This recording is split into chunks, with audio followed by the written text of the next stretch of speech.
All right, question number 2. We're going to actually take a look at this air resistance problem. And here we go. So, question A, does the magnitude of the acceleration of the ball increase, decrease, or remain the same as the ball moves upwards? So let's be clear. This is interesting because the ball is moving up.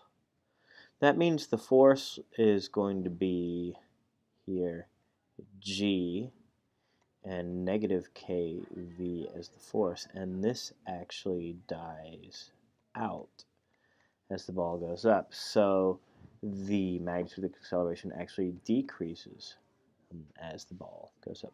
Now we want to write and solve the differential equation. That's just going to be, as the ball moves up, just be careful, it's going to be negative mg minus kv equals m dv dt, since the air resistance and the gravity force point in the same direction.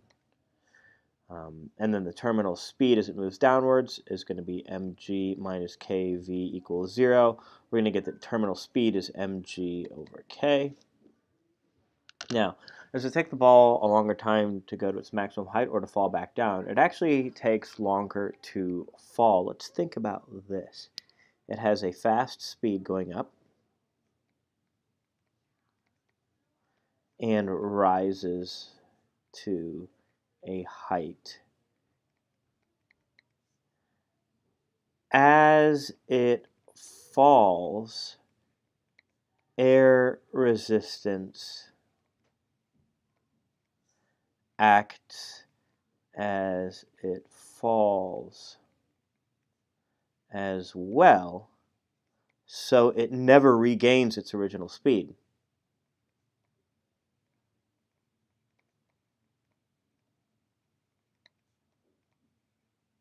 This means the average speed going up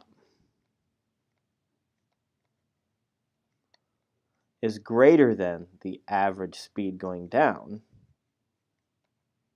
so it takes longer to fall. So if we were to actually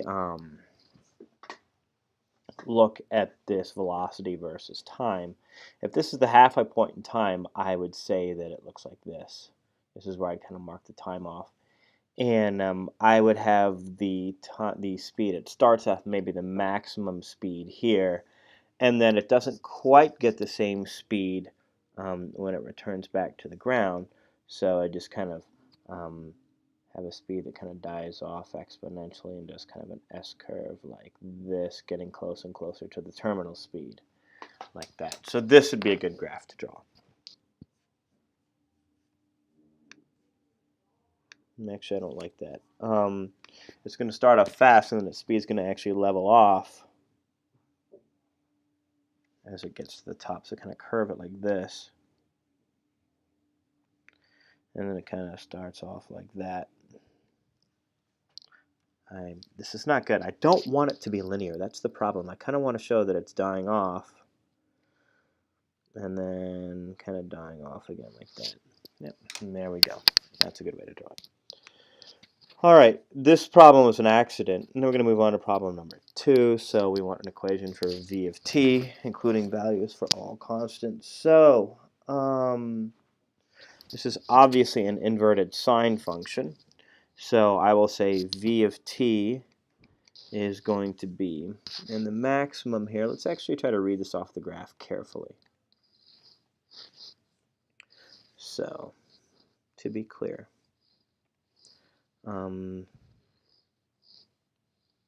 this is 0.12416. It's about 0.16.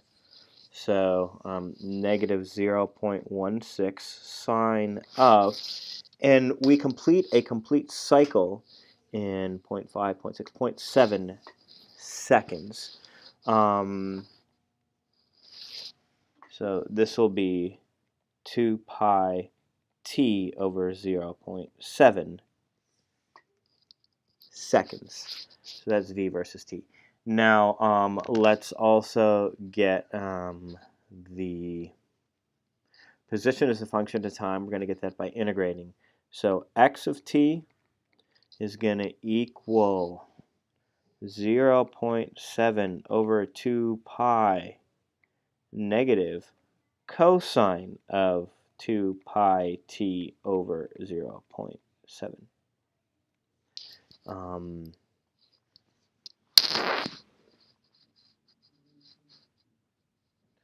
Plus c. And so remember, when we are maximally stretched, our speed should be 0. So that tells us that c is in fact 0, because we get the maximum at t equals 0. And then the value of k. Well, omega is the square root of k over m. And if you remember, omega here is going to be 2 pi over 0.7. And we're told that the mass is 0.3 kilograms. So we get 2 pi over 0.7 equals k over 0.3. We square both sides, so this is going to be 4. Pi squared over 0.49 equals k over 0.3. So k is going to be 0.3 times 4 pi squared over 0.49. So that's going to give us a k value. Let me simplify that out.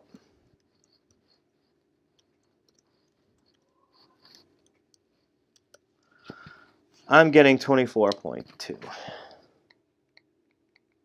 newtons per meter. So now this situation, we have the object and we want to look at what's happening to the forces as it's moving on this rough surface.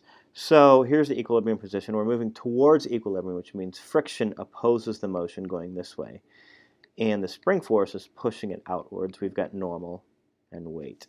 Here we have normal and weight as well. The spring force acts in the same way, but since we're moving away from equilibrium, this means that the friction force goes the opposite way. And if we're going to draw V versus T in this case, let me assume that there's negligible change. So if we look at our V versus time thing on the previous page, again, going to be a similar idea, but what we're going to see basically is that our sinusoidal wave, the magnitude is going to die off as a function of time, and I'll show you how that works specifically like this. First, we know the period happens every 0.7 seconds, so we'll need to return to equilibrium here, and here, and then one more time here. And so as we keep track of this, our maximum was 1.6 happening in about 0.35, so we'll keep that a little low here.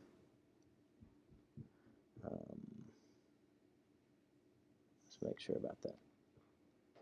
No, sorry, we need a halfway point here.